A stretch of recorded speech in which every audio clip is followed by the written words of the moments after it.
Hello friends, welcome to the little world. എല്ലാവർക്കും ഹൃദയം നിറഞ്ഞ ഈദ് മുബാറക്. ഈദായിട്ട് രാവിലെ തന്നെ വീടിനടുത്ത് ബീഫ് വെട്ടുന്നുണ്ടായിരുന്നു. ഇച്ചയൻ രാവിലെ തന്നെ ബീഫ് മേടിച്ച് വീട്ടിലെത്തി. അങ്ങനെ ഇന്നൊരു ബീഫ് ബിരിയാണി ഉണ്ടാക്കാമെന്ന് തീരുമാനിച്ചു. ആ ഒരു റെസിപ്പി നിങ്ങളുമായി ഷെയർ ചെയ്യാമെന്ന് കരുതി. 750 ഗ്രാം ബീഫ് കഴുകിയെടുത്തിട്ടുണ്ട്. ആദ്യം നമുക്ക് ഈ ബീഫ് 1/4 ഭാഗം വേവിച്ചെടുക്കാം. അതിനായി ആദ്യം പ്രഷർ കുക്കറിൽ ബീഫ് ഇട്ട് കൊടുക്കുക. ഇനി ഇതിലേക്ക് 1 ടേബിൾ സ്പൂൺ ഇഞ്ചി വെളുത്തുള്ളി പേസ്റ്റ് ചേർത്ത് കൊടുക്കാം.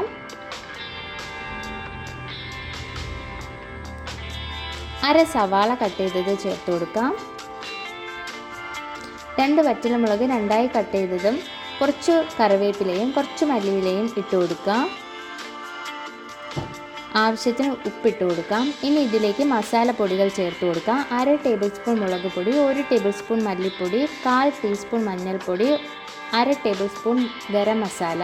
ഹോം മെയ്ഡ് ആയിട്ടുള്ള ഗരം മസാലയാണ് ഞാനിവിടെ ചേർത്ത് കൊടുക്കുന്നത്. നിങ്ങൾക്ക് വേണമെങ്കിൽ മീറ്റ് മസാല ഈ സമയത്ത് ചേർത്ത് കൊടുക്കാം. കൈകൊണ്ട് നന്നായി മിക്സ് ചെയ്തെടുക്കാം. ഇനി ഇതിലേക്ക് 1 ടേബിൾ സ്പൂൺ കോക്കനട്ട് ഓയിൽ കൂടി ചേർത്ത് കൈകൊണ്ട് നന്നായി മിക്സ് ചെയ്തെടുക്കാം. 1/2 കപ്പ് വെള്ളവും കൂടി ചേർത്ത് ബീഫ് വേകാനായിട്ട് വയ്ക്കാം. ബീഫ് ബിരിയാണി ഉണ്ടാക്കുന്ന സമയത്ത്, ബീഫ് വേവിക്കുന്ന സമയത്ത് ഇതുപോലെ മസാല ചേർത്താണ് ബീഫ് വേവിക്കുന്നതെങ്കിൽ മീറ്റിൽ മസാല പിടിച്ച് നമ്മുടെ ബിരിയാണിക്ക് നല്ലൊരു ടേസ്റ്റ് ആയിരിക്കും.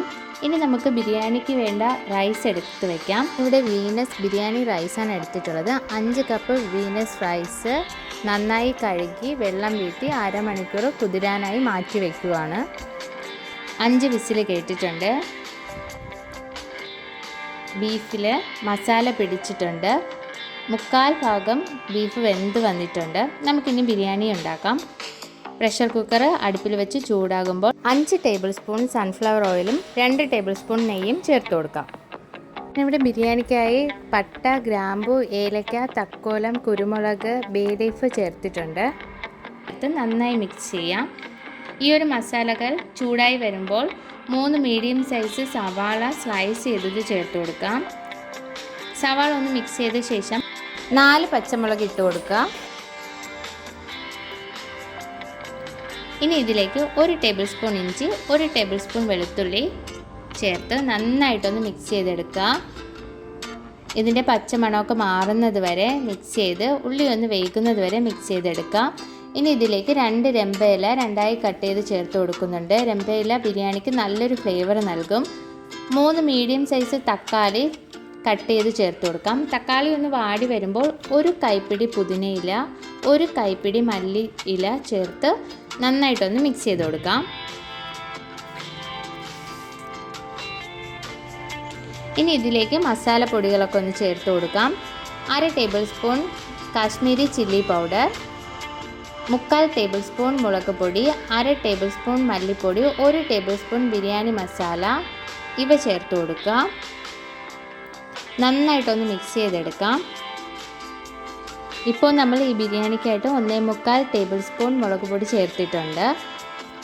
ഇനി ഇതിലേക്ക് 3 ടേബിൾ സ്പൂൺ തൈര് ചേർത്ത് കൊടുക്കാം. എന്നിട്ട് നന്നായി മിക്സ് ചെയ്യുക. ഇനി ഇതിലേക്ക് വേവിച്ച് വെച്ചേക്കുന്ന ബീഫും അതിൻ്റെ സ്റ്റോക്കും കൂടി ചേർത്ത് കൊടുത്ത് മിക്സ് ചെയ്തെടുക്കാം.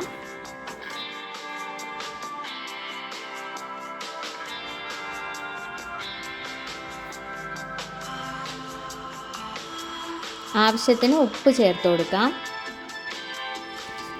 അരമണിക്കൂർ കുതിർത്തി സ്ട്രെയിൻ ചെയ്തെടുത്ത റൈസ് ഇതിലേക്ക് ചേർത്ത് കൊടുക്കാം. റൈസ് ഉടഞ്ഞു പോകാത്ത രീതിയിൽ ഈ മസാലയുമായി ഒന്ന് മിക്സ് ചെയ്തെടുക്കുക.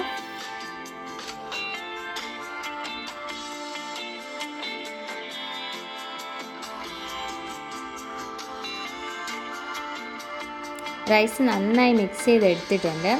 1 കപ്പ് അരിക്ക് 1.5 കപ്പ് വെള്ളം എന്ന കണക്കിൽ ഞാനിവിടെ 7.5 കപ്പ് വെള്ളം ചേർക്കുന്നുണ്ട്. വെള്ളം തിളയ്ക്കാനായി നമുക്ക് വെയിറ്റ് ചെയ്യാം.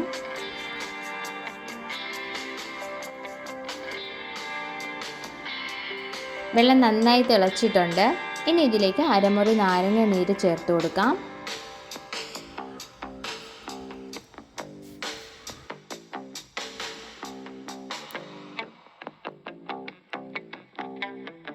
അരി ഉടഞ്ഞു പോകാതെ പതിയെ ഒന്നുകൂടി അടി താഴ്ത്തി ഇളക്കി കൊടുക്കാം. ഈ സമയത്ത് ഉപ്പൊന്ന് ടേസ്റ്റ് ചെയ്ത് നോക്കുക. എനിക്കിവിടെ ഉപ്പ് കുറവായി തോന്നിയത് കൊണ്ട് തന്നെ ലേശം ഉപ്പ് ചേർത്ത് കൊടുക്കുന്നുണ്ട്. ഇനി ഇതിലേക്ക് 1 ടേബിൾ സ്പൂൺ നെയ്യ് കൂടി ചേർത്ത് അടച്ച് വെച്ച് 15 മിനിറ്റ് മീഡിയം ഫ്ലെയിമിൽ വേവിച്ചെടുക്കാം.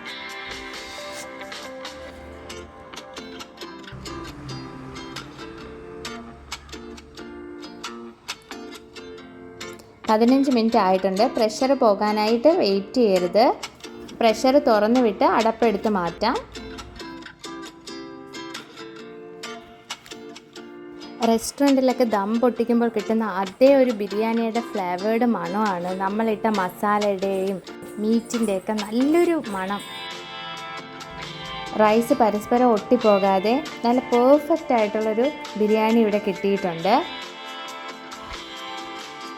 ഇനി നമുക്ക് ചൂടോടെ തന്നെ സെർവിങ് പ്ലേറ്റിലേക്ക് മാറ്റാം. നല്ലൊരു സാലഡിനൊപ്പം ഈ ഒരു ബിരിയാണി നമുക്ക് കഴിക്കാം. ഈ ഒരു സിമ്പിൾ ആൻഡ് ടേസ്റ്റി ബിരിയാണി എല്ലാവരും വീട്ടിലുണ്ടാക്കി നോക്കാൻ മറക്കരുത്. ഇനിയൊരു വീഡിയോയുമായി കാണും വരെ ബായ്.